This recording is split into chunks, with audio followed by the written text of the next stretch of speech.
Okay, guys, this video is the purpose is to introduce us to some of the more technical components of static equilibrium, and also hopefully give us an intuitive sense of how some different forces react with one another under static equilibrium.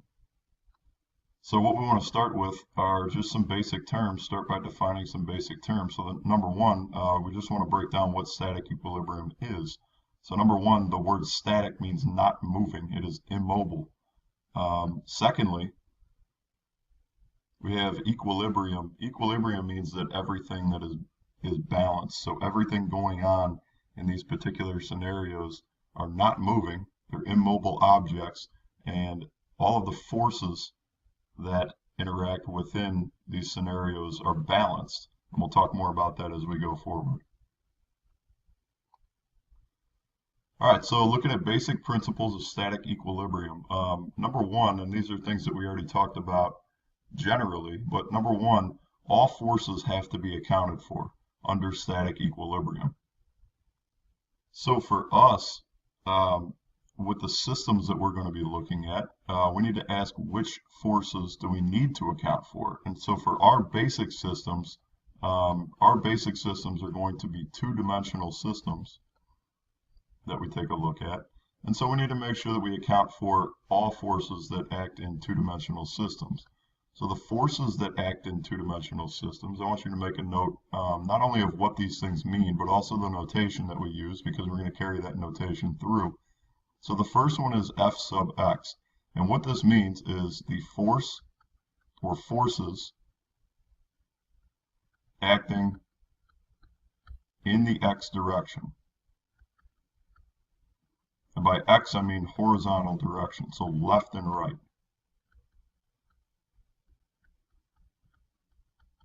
So F sub x for us stands for forces acting in the horizontal direction. The next one you can probably guess is F sub y, and that stands for forces acting in the y direction, or the vertical direction.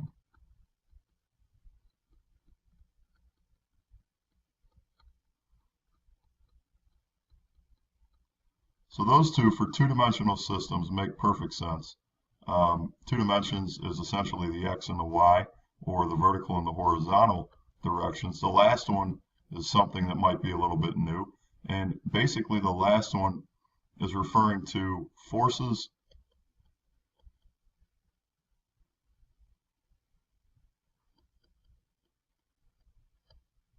acting in a rotational manner.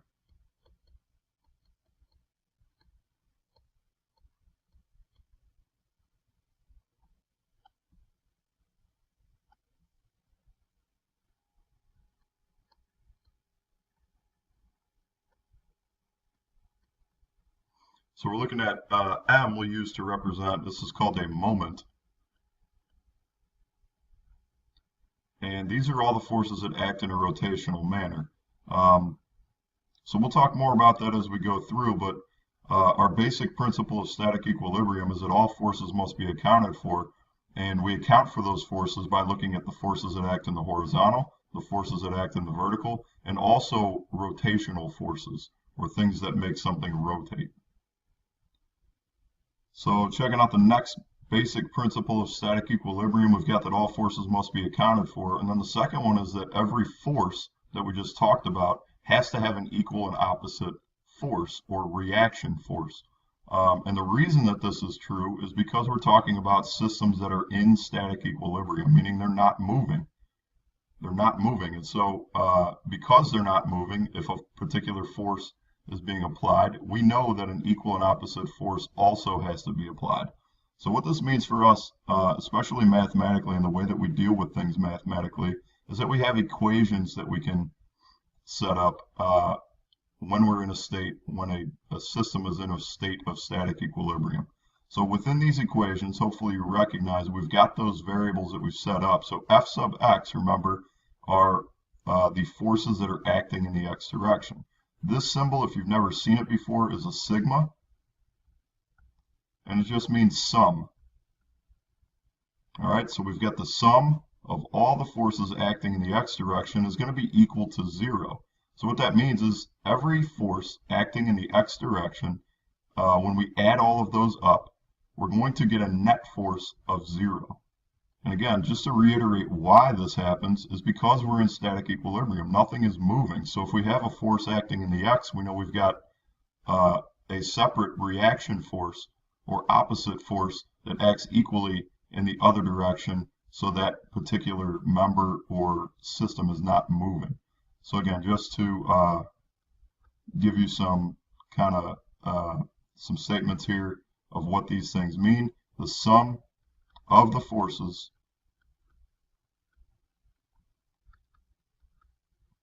in the x direction or horizontal direction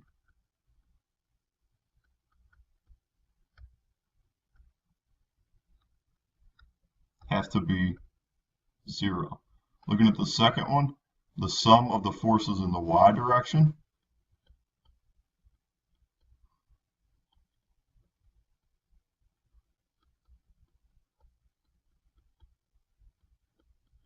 because this is in static equilibrium, have to be 0. So in other words, if something is acting downward on a particular system, remember, then we know if this thing is in static equilibrium, then we have to have an equal and opposite force acting upward in order to counter that downward force. Lastly, the sum of the moments. Remember, this is rotational force. So if a particular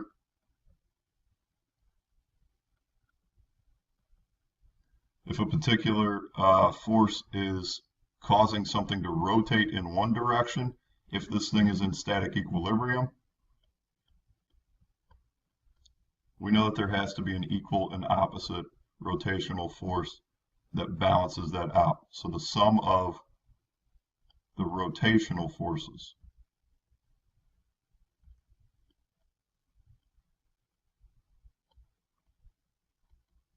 must be 0. So these three equations, the sum of the forces in the x, the sum of the forces in the y, and the sum of the rotational forces, or the moments, we call these, the sum of the moments, these make up the basis of static equilibrium, the equations of static equilibrium, and they allow us to solve for net force, and they allow us to figure out how much force is being exerted on a particular member within a system. So the next thing we're going to look at is just a scenario that will hopefully give us an idea of how these forces interact and how we can use those basic principles. All forces must be accounted for, and every force has an equal and opposite force. How we can use those basic principles to model a particular scenario. So our scenario that we're looking at is a man is standing on a flat bridge, and he exerts 100 newtons of force on the bridge. So the first question is, what is a newton? What is a newton? A newton is a measure of force. And if you recall from what we talked about before, all force is dependent on mass. It's dependent on the mass of the object that's exerting the force. For us, we just want to figure out, kind of in our own terms, what we're talking about with newtons here. 1 newton, here's a conversion for you. 1 newton is equal to 0.224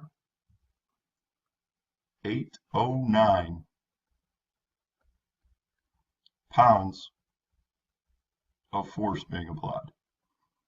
Okay, so a quick conversion of this 1,000 newtons into pounds of force. We can move that decimal place 1, 2, 3 times, and we're really talking about somebody that weighs, if you're talking about a person, somebody that weighs about 225 pounds.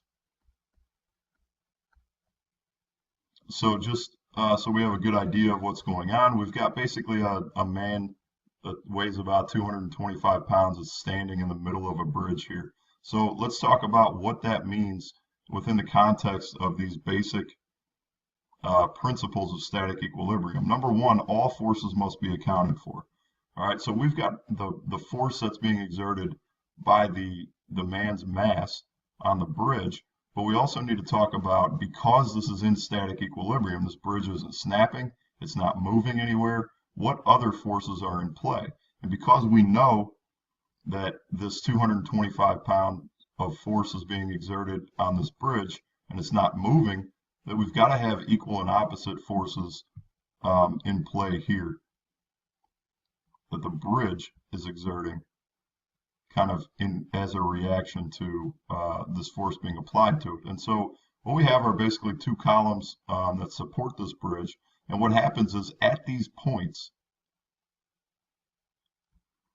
we've got, because this is directly in the middle, we've got two forces that are being exerted back upward, or in other words, they are called reaction forces that are being exerted back upward. And because this is in static equilibrium, these two forces combined going upward have to be equivalent to the force that's being applied downward on the bridge in order to create that static equilibrium.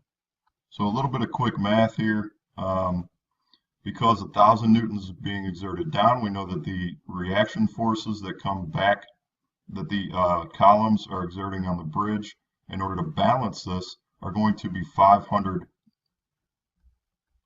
newtons per piece, or a piece. And that allows us to say that this thing is in static equilibrium because the forces are going to balance each other out. For every force, there's an equal and opposite reaction force.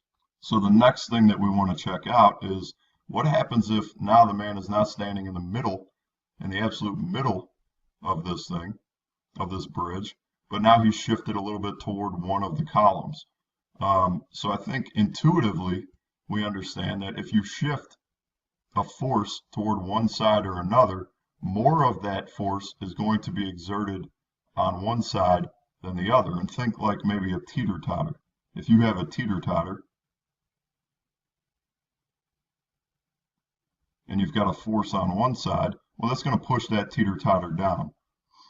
So what we want to do is get an understanding of how these reaction forces change as we shift this downward force toward one side or another. And so how that changes is more force being applied to this side or to this column, and so the reaction force now has to become greater in order to compensate for that shift.